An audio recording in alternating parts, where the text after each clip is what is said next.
அதாவது ரொம்ப உண்மையை சொல்லப்போனா மற்றவர்கள் விமர்சிக்கிற அளவுக்கு தனிப்பட்ட முறையில் வந்து விஜய் வந்து ஒரு இழிவான மனிதர்லாம் கிடையாது. மிக மிக பண்பான ஒரு கேரக்டர் தான் விஜய். இந்த சர்டிபிகேட்டை நான் கொடுக்கும் போது இதுக்கு ஒரு வேல்யூ இருக்குன்னு நினைக்கிறேன். ஒரு விஜயினுடைய ரசிகர் நடிகரை அப்படி பிரைஸ் பண்ண மாட்டேன். என்ன காரணம் அப்படின்னா, நான் வந்து இந்த திரைத்துறையில வந்து ரொம்ப நெருக்கமா இருக்கேன். பல நடிகர்களோட ரொம்ப நெருக்கமா பழகி இருக்கேன். அப்படி பார்க்கும்போது இவர் எப்படின்னு பார்க்கும்போது விஜயினுடைய கேரக்டர் வந்து மற்ற ஹீரோக்கள் எல்லாரையும் விட ஒருபடி மேலானது அப்படின்னு நான் நினைக்கிறேன், நான் கணிக்கிறேன்.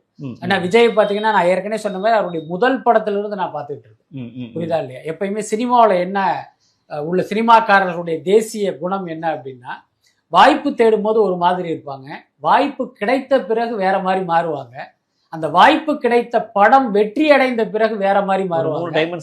ஆமா, அந்த வெற்றி வந்து தொடர்ந்து வெற்றியாக கிடைக்கும் போது அவர்களுக்கு கொம்பு முளைத்து அவர்கள் காலே வந்து பறக்க ஆரம்பிச்சிடும். இதுதான் இங்க இருப்பவர்களுடைய இயல்பு. அதை நம்ம தப்பு சொல்ல முடியாது. அதுதான் சினிமாவில் பல பேருடைய கேரக்டரா இருக்கு.